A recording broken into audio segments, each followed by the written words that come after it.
जी अस्सलाम वालेकुम, मैं हूं आपका मेज़बान अदनान हैदर। और बुरी खबर ही तस्वुर होती है जब भी पाकिस्तान क्रिकेट में अच्छी परफॉर्मेंस ना दे पाए और बड़ा इवेंट के फाइनल में पहुंच के वो फाइनल पाकिस्तान हार जाए। आज हम बड़े पुरुम्मीद थे कि पाकिस्तान दूसरी मरतबा T20 वर्ल्ड कप का टाइटल अपने नाम करेगा, बट ऐसा नहीं हुआ। हम तनकीद नहीं कर रहे। हम वो बड़ा मशहूर एक हम गाना जो है वो हर दफ़ा हार के बाद डेडिकेट कर देते हैं कि तुम जीतो या हारो, हमें तुमसे प्यार है। ऑफ कोर्स खेल से प्यार होना चाहिए। अच्छी बात ये थी कि आज नसीम सिद्दीकी साहब और मैं स्टूडियो में बैठे इस बात को डिस्कस कर रहे थे। सिद्दीकी साहब इस बात पर जोर दे रहे थे कि कहीं ना कहीं हमारी टीम ने फाइटिंग किया। इट्स वेरी राइट कि हमारी टीम ने फाइटिंग किया, लेकिन क्योंकि अब हम क्रिकेटिंग कंट्री हैं, पाकिस्तान का कोई हिस्सा ऐसा नहीं है जहां क्रिकेट खेला ना जाता हो, क्रिकेट समझा ना जाता हो। हम में से 99% लोग ऐसे हैं जिन्होंने कहीं ना कहीं किसी ना किसी स्टेज पे क्रिकेट खेला होता है, तो हम बड़े फेमिलियर हैं क्रिकेट के साथ। आज के मैच को हम देखें तो आज के मैच में जो हुआ है वो आज के मैच में नहीं हुआ, वो 1992 के वर्ल्ड कप के फाइनल जो हमने जीता था तब से शुरू कीजिए, वो आज 30 साल गुजरने के बाद हर मैच में हमारे साथ होता है। हमारा बैटिंग ऑर्डर बुरी तरह एक्सपोज हो जाता है। होता यह है कि हम एक बड़ा इवेंट जीत जाते हैं, हम एक सीरीज जीत जाते हैं, तो हमारे ऐप जो हैं वो जो एक्सपोज हुए होते हैं उन पर पर्दा पड़ जाता है।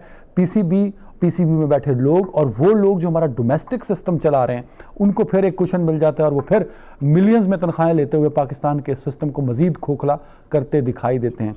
पाकिस्तान का बैटिंग ऑर्डर सिर्फ इस बड़े इवेंट में नहीं चला। आप गुज़श्ता 30 साल का रिकॉर्ड उठा के देख लीजिए, तो शायद एक इवेंट ऐसा होगा जिसमें आपको बैटिंग ऑर्डर, शायद एक इवेंट ऐसा होगा, मुझे नहीं याद।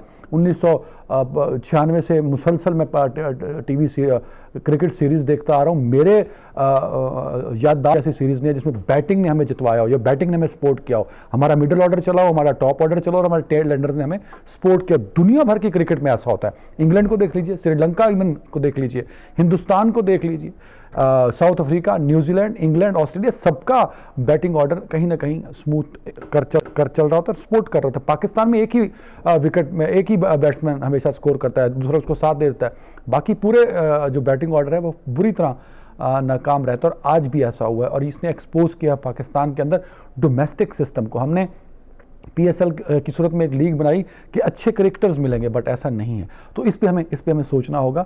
कहीं ना कहीं जो हमारी खामियां हैं उस पर काम करना होगा, प्लेयर्स पर और किसी इंडिविजुअल पर तनकीद करने की बजाय। मुल्क की सियासत पर हम ज़रूर बात करेंगे। प्रोग्राम के पहले हिस्से में ज़रा हम क्रिकेट का पॉइंट ऑफ व्यू मेरे तीनों मुअज़्ज़िज़ मेहमानों से मैं लूँगा। मुझे स्टूडियो में ज्वाइन किया है सीनियर सहाफ़ी जनाब नसीम सिद्दीकी साहब ने। सिद्दीकी साहब बहुत शुक्रिया वक्त देने के लिए। सीनियर सहाफ़ी, तजज़ियाकार और एंकर पर्सन तंजीला मजहर साहब हमारे साथ। तंजीला साहब बहुत शुक्रिया वक्त देने के लिए। शाहिद रिंद साहब होंगे कोयटा से, उनका भी बहुत शुक्रिया।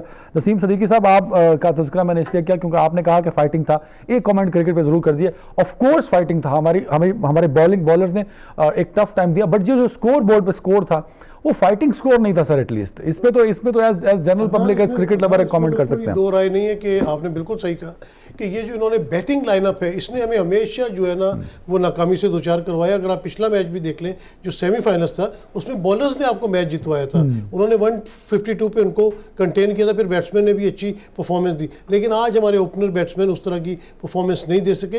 गंदी शॉट्स मारी गई, हारिस ने गैर ज़रूरी शॉट मारी, बाबर भी जिस बॉल के ऊपर आउट हुए हैं वो आउट होने वाली बॉल नहीं थी, वो उस बॉल को रोक सकते थे।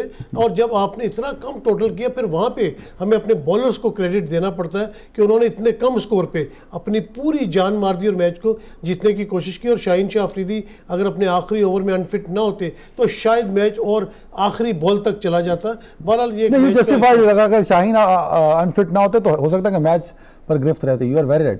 Tanzila Mazhar Sahiba, over to you. कैसा लगा आपको आज का मैच? आपने देखा होगा, एक कमेंट ज़रा पाकिस्तान की आज की परफॉर्मेंस के हवाले से, क्रिकेट परफॉर्मेंस।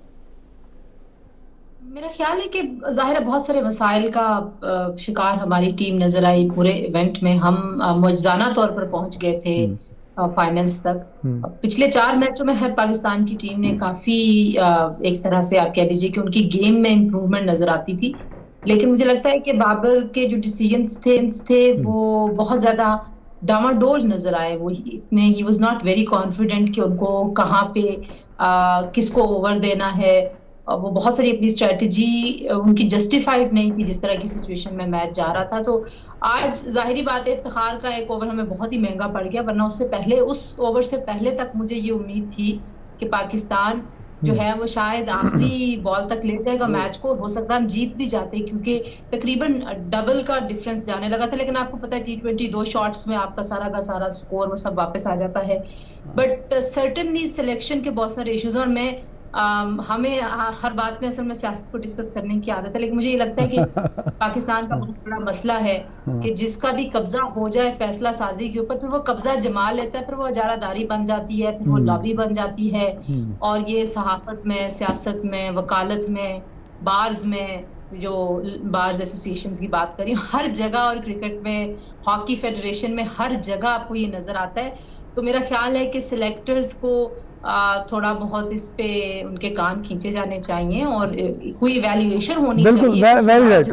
बिल्कुल ठीक है। भी होना। दूसरा ये कि मुझे अदनान, आज मेरे एक दोस्त ने मुझे कहा और वाकई में सोच रही थी कि शुएब मलिक को भी इस स्क्वाड में होना, अगर रिजवान अभी तक खेल रहा है तो फिर शुएब क्यों नहीं था? नहीं, वो वैसे मेरा ख्याल में Shoaib is good friend of mine, family term उनके साथ, और बहुत जूनियर्स को मेरे ख्याल में घर बैठ के जूनियर्स को मौका देना चाहिए।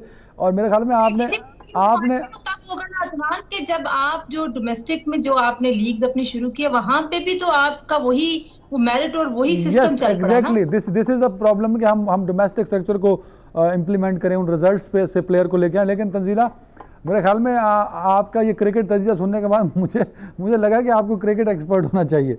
ज़रा मुल्क की सियासत की जानिब जाएंगे। शाहिद रिंद साहब हैं हमारे साथ। एहसन साहब, शाहिद रिंद साहब हैं? नहीं है, अच्छा बिल्कुल ठीक है।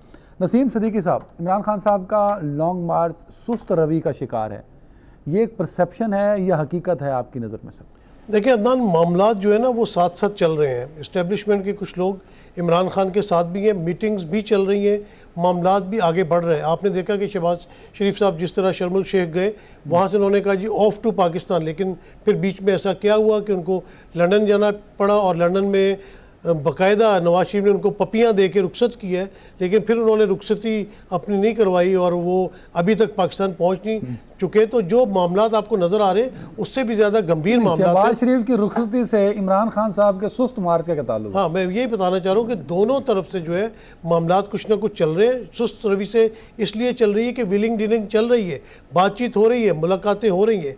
लॉन्ग मार्च एक प्रेशर टैक्टिक है और आपने देखा कि जिस ख़तरनाक तरीके से इमरान खान साहब के ऊपर हमला हुआ था, तो मामलात बहुत सीरियस इस वक्त हो चुके हैं। और तीसरी कुव्वत जो है उन्होंने सियासी पार्टियों को कह दिया कि आप अपने मामलात को निपटाएं, अगर नहीं निपटाएंगे तो फिर कुछ भी हो सकता है। तो मुलाकातें अभी भी हो रही हैं। सदर मुमलिकत को आपने देखा कि इमरान खान साहब ने एक लंबा चौड़ा ख़त भी लिखा है।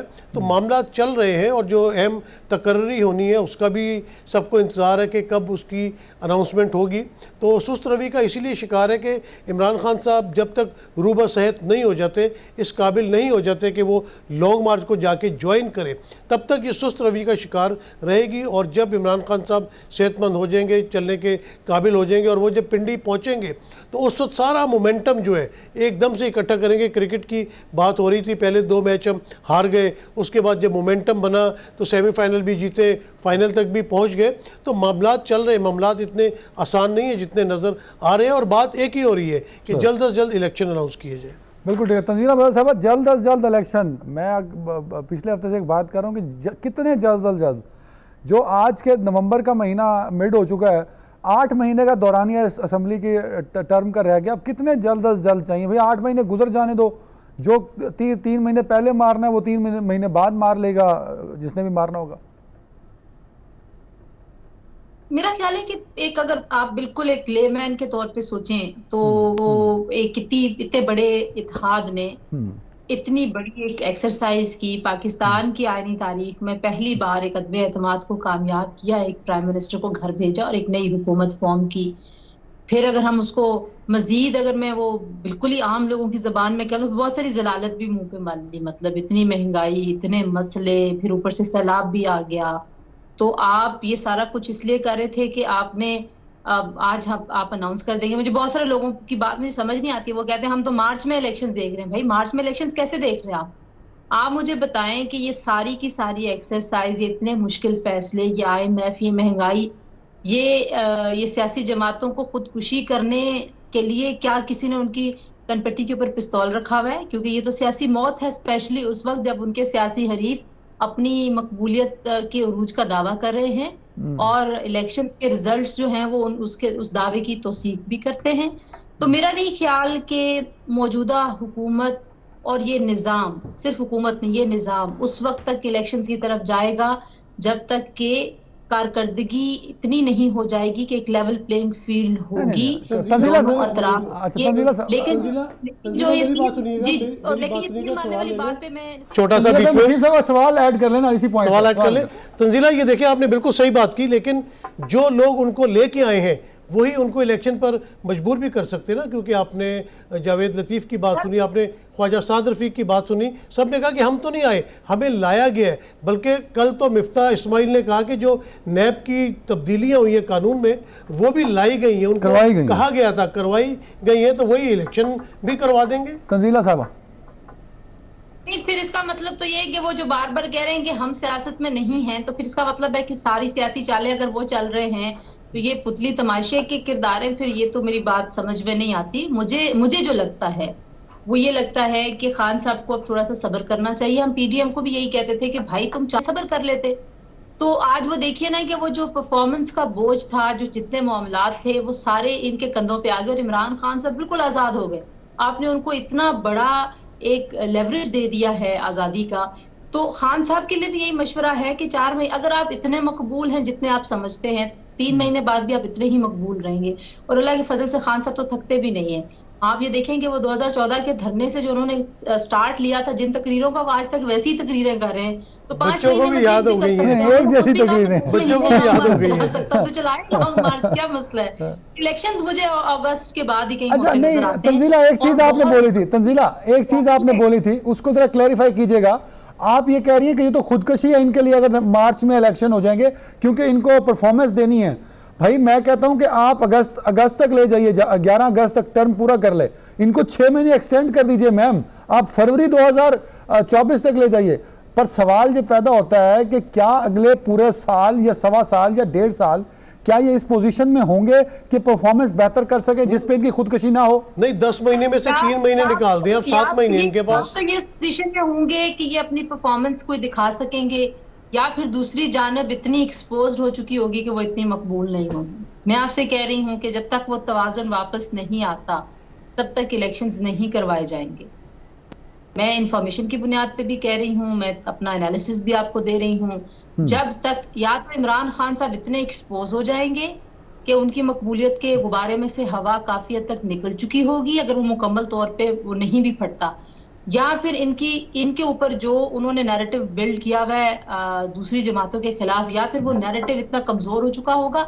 जब तक ये लेवल प्लेइंग फील्ड नहीं आएगी, सियासी बयानिए की बुनियाद के ऊपर बात कर रही हूँ, तब तक मैं इलेक्शन होते नहीं देखती। बिल्कुल ठीक। शायद रेन साहब, warm welcome in show. Sir late हो गए, आप सिर्फ एक कमेंट कर दीजिए ताकि हम आगे बढ़ सकें। इमरान खान साहब का लॉन्ग मार्च बहुत स्लो है, लेकिन slow and steady wins the race, क्या ऐसा कुछ होने वाला है? अदनान, आप एक फैसला हमें कर लेना चाहिए कि अगर मुल्क को पार्लियामान और आइन के तहत चलाना है, या जो लोग एक जत्था लेकर आएंगे उनके पास अक्सरियत होगी, 2 लाख लोग होंगे तो वो जो है अपनी बात मनवाएंगे, तो फिर इस मुल्क में जो कानून है, जो पार्लियामान है, तमाम इदारों को समेट दें, बंद कर दें, और फिर उसके बाद खान साहब जो चाहते हैं उस हिसाब से मुल्क को चलाएं। सबसे बड़ा मसला ये है कि पाकिस्तानी वोटरों को आप जत्था कह रहे हैं, पाकिस्तानी वोटरों और आवाम को आप जत्था कह रहे हैं। ये नसीम आप तो ये ना सिद्दीकी कहें- साहब कह रहे हैं, शायद रेन साहब मैंने तो कह रहे साहब मुझे मेरी बात पूरी करने देंगे? जी जी बिल्कुल करें करें। जी, प्रॉब्लम ये है कि खान साहब 50 लाख लोग भी ले आए। इस मुल्क के अवाम की तादाद 22 करोड़ से ऊपर, तकरीबन कोई आखिरी मरदमशुमारी के मुताबिक 24 करोड़ है। तो क्या 50 लाख लोगों पे आप 24 करोड़ लोगों को मौक़िफ़ मुसल्लत कर देंगे? वोट कितने लोग डालते हैं? वोट कितने लोग डालते हैं? अदनान, मैं भी एक सवाल सिद्दीकी करूं जो साहब, सारे आपने सवाल प्रोग्राम गल सुनो, तुम सारे सवाल, अच्छा नहीं नहीं तुसी सारे सवाल पूछ लो तो मैं कुर्सी चुक लेना है तो there is no need of मैं यही कह रहा हूं कि सिद्दीकी साहब ने सवाल पूछने हैं यार। नहीं सिद्दीकी साहब के वोट डालने वाले नसीम सिद्दीकी साहब वोट लॉन्ग मार्च के लिए नहीं डालते। वो जो उन्होंने वोट डाला था वो तो खान साहब के पास सीटें हैं ना, पार्लियामेंट के अंदर जाए ना वापस। But the point is valid. Tanzila the point, Siddiqui साहब का पॉइंट वैलिड है। यार शाहिद साहब को बात करने दे, उनकी बारी है। शाहिद रेन साहब बात करें प्लीज। नहीं शाहिद साहब, सिद्दीकी साहब का पॉइंट वैलिड है मेरे भाई। जत्था वोटर्स को नहीं कह सकते आप, और वोट कितने लोग डालते हैं तो वो भी डिसाइड नहीं कर सकते 24 करोड़ को भाई। अदनान पहले आप और सिद्दीकी साहब बोल ले, फिर मैं बोल लेता हूँ। यार एक तो तुम आए लेट हो सर, तो सब मतलब आप थ्रेट अलर्ट दे रहे हैं हम दोनों को। आप अपने प्रोड्यूसर से पूछ ले, मैं 10 बजे रेडी था। अच्छा चलो तुम रेडी हो गए सर, जवाब दे दो ना sir, this is very right कि वोट सीधी सी बात 4 करोड़ वोटर 24 करोड़ के मुकद्दर को डिसाइड कर रहे होते ना, this is also not right.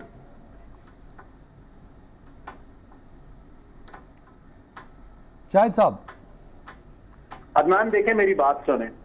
एक बहुत आसान सी बात है कि इलेक्शन आज तक आपके इस तरह की सूरत हाल में नहीं हुए जिस सूरत हाल में खान साहब चाह रहे हैं। मैं सिर्फ ये बात जानता हूं कि खान साहब को हमेशा ऑक्सीजन उनकी मुखालिफ जमातें पाकिस्तान मुस्लिम लीग नून और पाकिस्तान पीपल्स पार्टी देती रही हैं और अब भी दे रही हैं।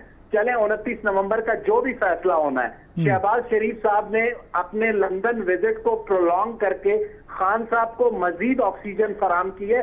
शहबाज शरीफ साहब की वो जो लीडिंग कैपेबिलिटी है वो मुझे जीरो नजर आती है। वो मियां नवाज शरीफ से मुलाकात के बगैर यहाँ बैठकर भी इस सारे मसले को हल कर सकते थे। टेक्नोलॉजी का दौर है, मवासलाती राब्तों के जरिए सारे मशावरत हो सकती थी, लेकिन लंदन बैठ के उन्होंने ये तासुर दिया है कि वो सिर्फ कागज पे दस्तखत करेंगे, जो बड़े मियां साहब कहेंगे वो करेंगे।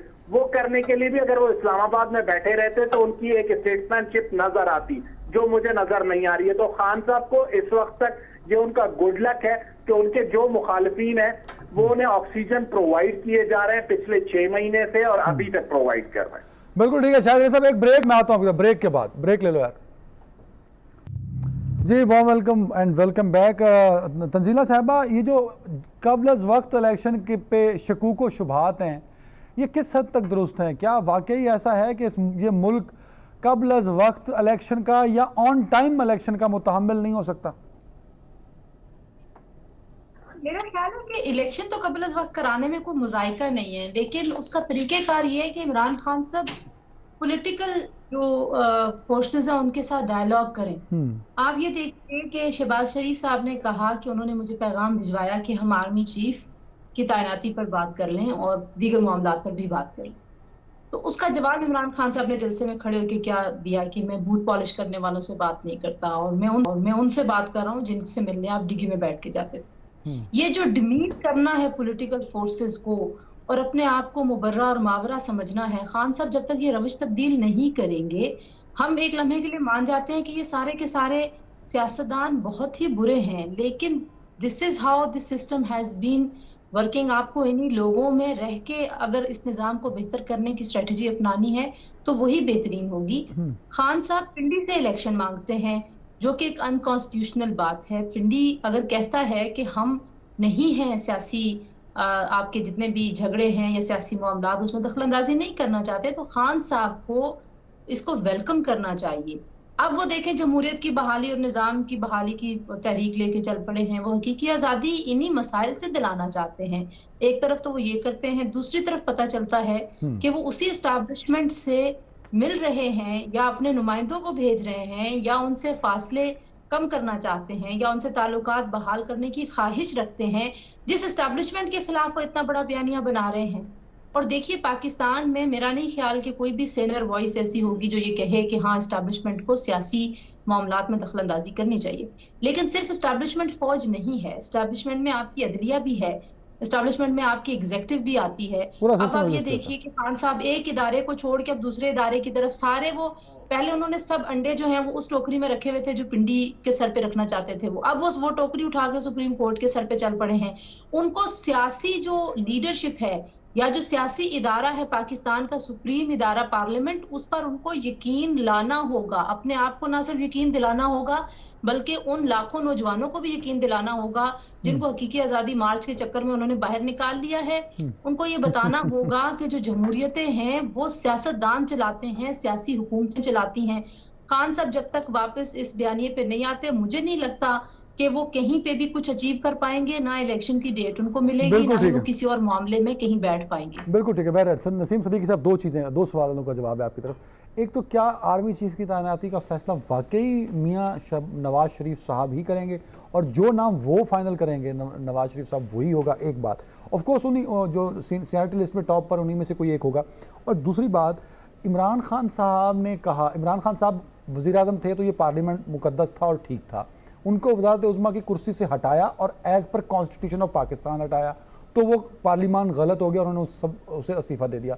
और दूसरा, वो खुद मिले इस्टेब्लिशमेंट से तो ठीक, इस्टेब्लिशमेंट वो हुकूमत में रहें तो इस्टेब्लिशमेंट उनके साथ है, वो हुकूमत से हट जाए, तो ये डबल स्टैंडर्ड बयानियाँ क्यों है? ये तो वो इनकलाब है जो अपने लिए तो है तो ठीक है, वो दूसरों के लिए होगा तो गलत होगा। यार नहीं, ये बात नहीं है अदनान। बात ये है कि इस्टेब्लिशमेंट क्या किसी हिंदुस्तान की इस्टेब्लिशमेंट या इसराइल इस्टेब्लिशमेंट का बिल्कुल रोल होता है। इस्टेब्लिशमेंट कुछ भी कहती रहे, उनका रोल सबको पता है, हमें भी पता है, तंजीला को पता है, शाहिद को पता है, आपको पता है। बात ये है कि आप भूल गए 70 और 71 का वाक़या क्या किया था। जिसके पास सबसे ज़्यादा अक्सरियत थी, जिसने सबसे ज़्यादा सीटें ली थी, आपने उसको माइनस करने की कोशिश की, क्या हुआ? आधा पाकिस्तान चला गया। 77 में क्या हुआ? इलेक्शन रिग किए, भुट्टो साहब फांसी चढ़ गए। उसके बाद जो 90s में होता रहा, तो खुदा के वास्ते ये इन्वॉल्वमेंट है, ये बिल्कुल आज तक वोट ऑफ नो कॉन्फिडेंस जो है कभी कामयाब हुआ है? मुझे बताएं, पाकिस्तान में जिस वक्त मोहतरमा बेनज़ीर भुट्टो की हुकूमत थी और वोट ऑफ नो कॉन्फिडेंस आया है, स्टैब्लिशमेंट भी अपोजिशन के साथ थी, उसमें आपने देखा कि उसामा बिन लादेन से भी पैसे लिए गए, लेकिन कामयाब नहीं हुई। हुकूमत बहुत मजबूत होती है। ये वो जो PDM जिसके अपने अंदर इख्तलाफात पैदा हो गए थे, पीपल्स पार्टी को निकाल दिया, ANP छोड़ गई, फिर ऐसी क्या बात है कि अचानक जनाब उनको ख्याल आता है और वो सारे मिल जाते हैं, और जो एलाइज होते हैं PTI के वो भी उनके साथ मिल जाते हैं। फिर सिंध हाउस के अंदर जो 2018 में इमरान खान साहब एस्टेब्लिशमेंट की मर्जी के बगैर आ गए थे। नहीं, बिल्कुल इलेक्शन हुए ना, जिस फिर वही बात आ जाती। उस इलेक्शन को ये सारे PDM वाले कहते रहे कि जी चोरी के इलेक्शन थे, जाली इलेक्शन थे, तो भाई फिर इलेक्शन करा दो ना। क्यों 2018 की असेंबली में बैठे हुए हो जी? इसके बावजूद वो पार्लियामेंट में बैठे नहीं, थे ना, लेकिन मतलब पार्लियामेंट में बैठ के क्या करते थे सारा दिन? सारा दिन वो क्या कहते थे कि ये जाली असेंबली है, सिलेक्टेड वजीर आजम है। जब आप इस असेंबली को मानते नहीं थे तो फिर इसके साथ चिपक के क्यों बैठे हुए? एक अक्सरियत वाली पार्टी है, आपने साजिश करके उसको हुकूमत से बाहर निकाला है, और फिर वो जो काम कर रहा है कोई गैर आईनी तो नहीं है ना, उसका हक बनता है। नहीं, हुकूमत थी ना, ये ना करें। इमरान खान साहब की इत्तेहादी छोड़ के गए उनको, इस तरह तो आप कहेंगे कि दुनिया में कोई भी काम जो है वो फेयर होता ही नहीं है, कहीं ना कहीं नहीं। तो जिस तरह इत्तेहादी छोड़ के गए, तंजीला आपको नहीं पता, आपको नहीं पता इत्तेहादी किस तरह छोड़ के गए? इत्तेहादियों ने खुद कहा कि हमें कहा गया कि अब यहाँ से उठो, वहां जाके बैठ जाओ। देखिए ये बातें ना किया करे, ये बातें जो के साथ कौन लेके आया था, ये तो फिर ये तो खत्म ही नहीं होगा। ये असल बहस ये है कि मुर्गी पहले कि अंडा पहले। चले दूसरी बात सुन ले, चले मुर्गी अंडे की बात में बता देता हूँ। इमरान खान क्या गलत कर रहा है? वो एक आईनी रास्ता उसने इख्तियार किया है। वो कह रहा है कि आप इलेक्शन कराएं, ठीक है। उसने 2014 में तहरीक चलाई। गैर आईनी है ना, गैर आईनी क्यों है? असेंबली में वो शाहिद जरा शाहिद रीन साहब कहते हैं जत्थे लेके आ रहा है। यार खुदा के वास्ते, पाकिस्तानी लोग हैं, मेरी फैमिली जाती है, उसमें लेडीज जाती हैं, उसको आप जत्थे बोल रहे हैं। मतलब जब इस बात के आप पोलराइजेशन में ले जाएंगे, 24 करोड़ आवाम की आप मिसाल देंगे, वोट तो 3-3.5 करोड़ आवाम देती है। वो एक अगर उसने आईनी तौर पे जलसा जुलूस निकाल रहा है, सुप्रीम कोर्ट ने भी कह दिया कि भाई लॉन्ग मार्च निकालना आपका आईनी हक है, तो इसमें कौन सी बुरी बात है? अगर वो कह भी रह के जल्दी इलेक्शन करा दें, उसकी डिमांड है। और देखना यह है कि जो हुकूमत मौजूद है सदीकी साहब, अगर इमरान खान साहब कहते हैं इलेक्शन करवाते हैं, इलेक्शन करवाते हैं जी जनवरी में, फिर इमरान खान साहब वज़ीर आज़म बन जाते हैं, मार्च में मौलाना फजल रहमान या जरदारी साहब या नवाज शरीफ साहब असेंबली तोड़ दें, खैबर पख्तूनख्वा असेंबली तोड़ दें, आप यकीन करें थोड़े दिनों में इलेक्शंस फाल हो जाएंगे। असेंबलियां, उनको इतनी बेख्तियार हुकूमत नहीं चाहिए थी जिथे वो अपने खिलाफ अपने ऊपर हुए हमले की FIR नहीं कटा सक रहे। इतनी हुकूमत को उन्होंने क्या क्यों रखा? तंजीला ने बड़ी अच्छी बात की, तंजीला ने बड़ी अच्छी बात, तंजीला बड़ी अच्छी बात है, अच्छा करें जरा तंजीला ही बताएंगी कि फिर ये कुव्वत किसके पास है? कौन FIR नहीं कटवाने देता कि ना तो पंजाब हुकूमत कटवा, छोड़ देना ऐसी हुकूमत, नहीं छोड़ दो ऐसी हुकूमत, लड़ाई जारी रहेगी, छोड़ दो ऐसी हुकूमत। जो 4 साल उन्होंने किया कि वो कह रहे थे मेरे पास कोई इख्तियार नहीं था, चले वो 4 साल भोलेपन में मारे गए, नहीं, प्यार नहीं था, इसके बाद तंजीला, जो भी तंजीला, बदमाशी नहीं बोले, करते थे, नहीं, उसका तंजीला, कुछ पता था। तंजीला, जब अब पता FIR चल नहीं गया, कटवा- आगे खुदा नहीं, हाफिज, मैं हुकूमत छोड़ रहा हूँ पंजाब की। नहीं तंजीला, जब FIR नहीं कटवा सकते तो छोड़ दो ऐसी हुकूमत। शायद इसी बात की तो लड़ाई है, शायद इसी बात की लड़ाई के निजाम को दुरुस्त करना चाहते हैं और उसके लिए शायद जान भी हाजिर है। शायद इमरान खान साहब सिस्टम के लिए जान कुर्बान करना चाहते हैं। जत्थे ना कहना। शायद रन साहब हैं साथ के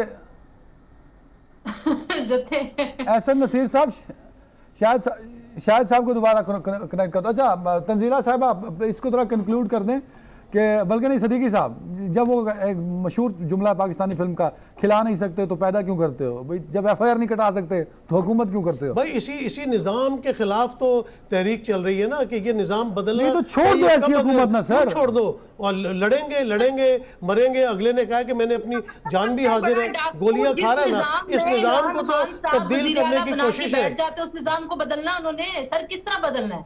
सब तो बड़े डाकू को उन्होंने जाके बना दिया वजीर आला सबसे बड़े सूबे का। तो डाकू कोल भी इख्तियारात होंदे ने, बंदूका होंदियां ने, बंदे होंदे ने, जे सीधी राह ते लग जाए तो निजाम बदल देगा वो भी।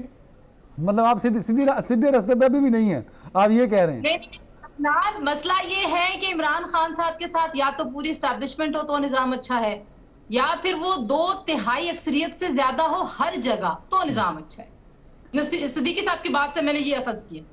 जी बिल्कुल, वो 2/3 के लिए तो लड़ रहे हैं और इलेक्शन होते हैं तो मेरे ख्याल से इस वक्त नज़र आ रहा है कि इमरान खान को 2/3 अक्सरियत मिलेगी। लाजमी बात है, ये चीज़ें लड़नी पड़ेंगी। आप देख लें हमारे साथ भारत मुल्क है, वहाँ पे जिस तरह जमहूरियत उनकी परवान चढ़ रही है, मुल्क तरक्की कर रहा है ना, लड़ना पड़ता है किसी न किसी को। नवाज शरीफ साहब भी लड़े हैं, इसी इख्तियार के लिए वो लड़े हैं, वो भी जमहूरियत के लिए उन्होंने भी फाइट की है। मोहतरमा बेनज़ीर भुट्टो ने अपनी जान दी है। ये स्ट्रगल तो चलती रहेगी पावर की। नहीं सर, ये कंपैरिजन गलत है सर, ये ना करें।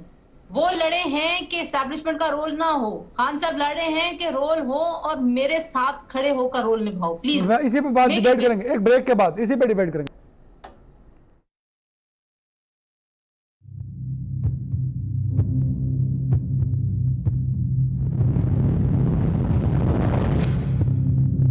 जी वेलकम बैक। एहसन साहब 10वीं तय करो जी। तंजीला मदर साहिबा, बल्कि नहीं नसीम सिद्दीकी साहब, ओवर टू यू सर। सुनो बगैर दसी आ गए। Warm welcome and welcome back. Sorry नाज़रीन, सिद्दीकी साहब कंक्लूडिंग रिमार्क्स हैं आपके। सर ये बताइएगा, मुल्क की जो माशी सूरत हाल है वो बहुत अबतर हो चुकी है और दूसरी जानिब सूरत हाल ये है कि हम सब का फोकस है कि आर्मी चीफ की तैनाती क्या है।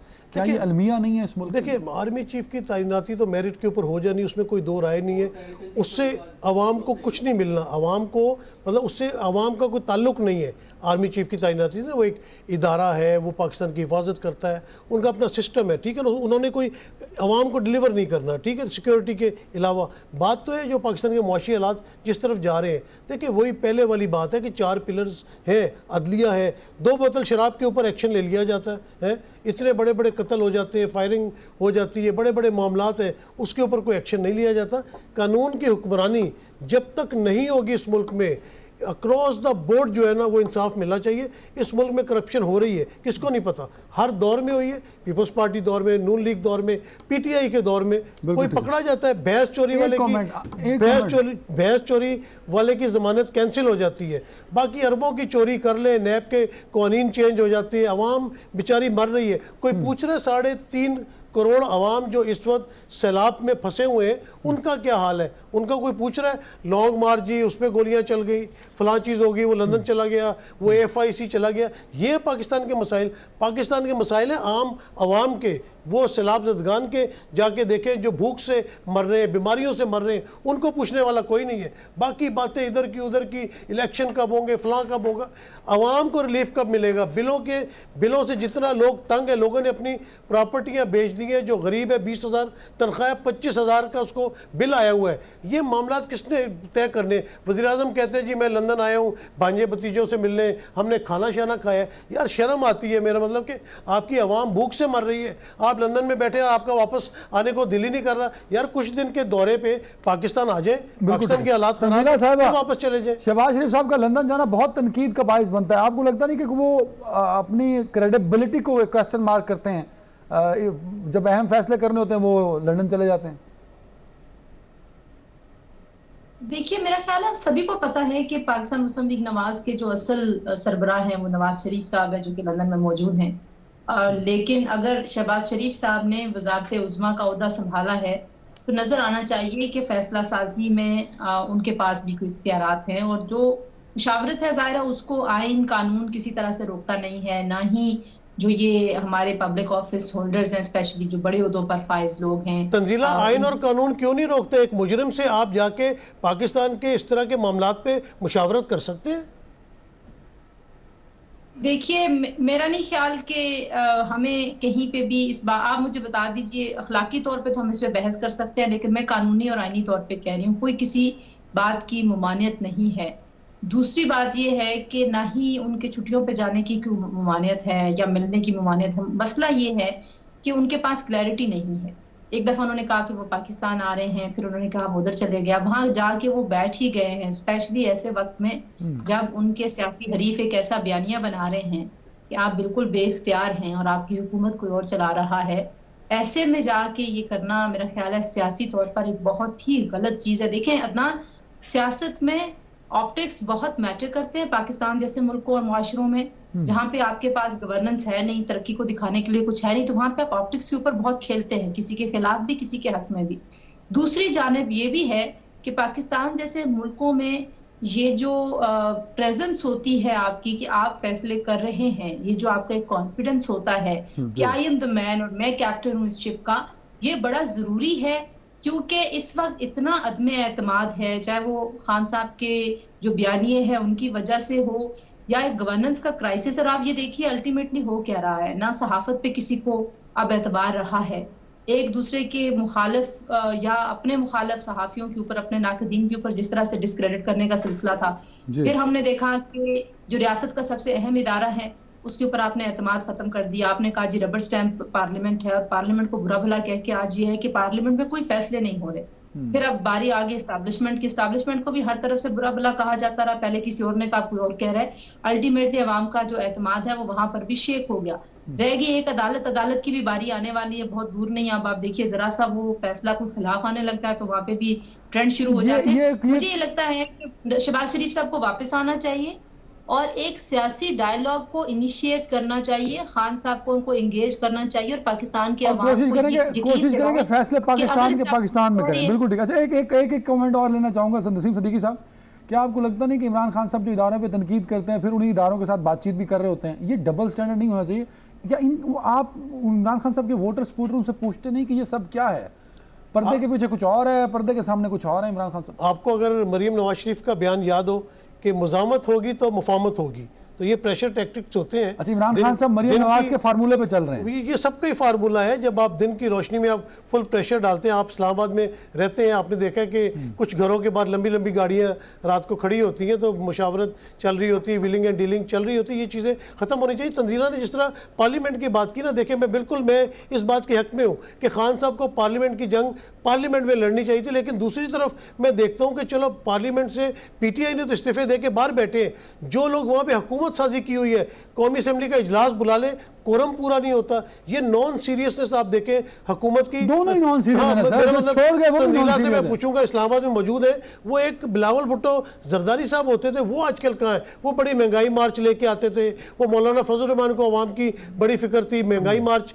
लेके आते थे। ये सब किधर गायब हो गए? इसहाक डार साहब सुने अबू धाबी बैठे हुए, राना सनाउल्लाह साहब सुने बीमार है, FIC में है, शहबाज शरीफ साहब, ये मुल्क कौन चला रहा है? फिर कहते हैं कि भाई हम न्यूट्रल है। कहीं ना कहीं से तो मामला चल ही रहे होते हैं और कोई न्यूट्रल नहीं हो सकते। इतने बड़े आखिरी एक मिनट तंजीला साहिबा, ये प्लेइंग फील्ड जो पॉलिटिकल ग्राउंड्स पर हमारी हुकूमत दे देती है इमरान खान साहब को, ये किसी के कहने पे देती है, जानबूझ के देती है या गलती से दे देती है? मेरा ख्याल है कि नफ्सियाती तौर पर एक खान साहब का जो दबाव है, सोशल मीडिया का कह लीजिए, शोर शराबा जो उनके लोग करते हैं, उसका कोई ना कोई असर तो होता है, इदारों पर भी होता है और हुकूमत पर भी होता है। एक तो कुछ वोटर है, शोर शराबा क्या हुआ? कोई जत्था कहता है, कोई कह रहा है शोर शराबा करते हैं, पॉलिटिकल एक्टिविटी है, उनके कारकुन है, वो करते हैं एक्टिविटी। नसीम सिद्दीकी साहब, मैं सोशल मीडिया पर शोर शराबे की बात कर रही हूँ। आप ये देखिए कि दूसरी जानिब कोई प्रेजेंस ही नहीं है, ना सोशल मीडिया के ऊपर, ना पब्लिक डिस्कोर्स में आते हैं, प्रेस कॉन्फ्रेंस करते हैं, चले जाते हैं। तो एक तो मुझे लगता है कि नफ्सियाती जंग में खान साहब थोड़ा सा आगे हैं। लेकिन जो सिद्दीकी साहब कह रहे हैं ना कि अगर मज़ाहमत नहीं होगी तो मफाहमत नहीं होगी, मज़ाहमत का भी एक तरीका कार होता है ना नसीम सिद्दीकी साहब, आपको एक मयार रखना पड़ता है लड़ाई का और दुश्मनी का। जब आप अफसरान के और फिर सेकंड टियर की लीडरशिप के भी नाम लेना शुरू कर देते हैं तो फिर आप वो लड़ाई हार चुके होते नहीं हैं। तो बेसिकली वो किसने मैं नाम देता हूँ लिया? 30 सेकंड दूंगा एक आपको, मिनट, 30 सेकंड देता हूँ, जल्दी से कंप्लीट कर लें तंजीला। आपको ये इस तरह के नाम लेके वो बहुत अपने लिए अपना जो पॉलिटिकल कैपिटल है वो कम करते जा रहे हैं। पहले वो कहते थे मेरे पास कार्ड्स हैं, मुझे मजबूर ना करें, मुझे दीवार के साथ ना लगाएं, फिर उन्होंने कुछ अर्सा धमकी दी मैं नाम ले लूंगा। अब उन्होंने नाम भी, आपने नाम ले लिए, मैं बार बार ये पूछती हूँ खान साहब आपने गाली भी दे दी फौज को, उसके बाद क्या हुआ? 30 सेकंड, लास्ट 30 सेकंड सिद्दीकी साहब, 30 अच्छा सेकंड। तंजीला आप ये देखें किसने नाम नहीं लिया। जरदारी साहब ने कहा आपने 3 साल के लिए आना होता है, हम आपकी ईंट से ईंट बजा देंगे। शहबाज अपना नवाज शरीफ ने बाकायदा नाम लिए, मरियम नवाज ने नाम लिए, ख्वाजा आसिफ ने जो कौमी असेंबली में खड़े होकर बात की, जो कौमी असेंबली में खड़े होकर जिस तरह बात की कि आप हमारी खाल उतार लेते हैं, आप अपना टाइम बजट ले खत्म हो गया। जाते हैं, शाह सारों ने साहब, नाम लिए। नसीम सिद्दीकी, संजीला मदर साहिबा, तो नहीं किया। तीनों का बहुत शुक्रिया। अपना ख्याल रखिएगा। अल्लाह हाफ़िज़।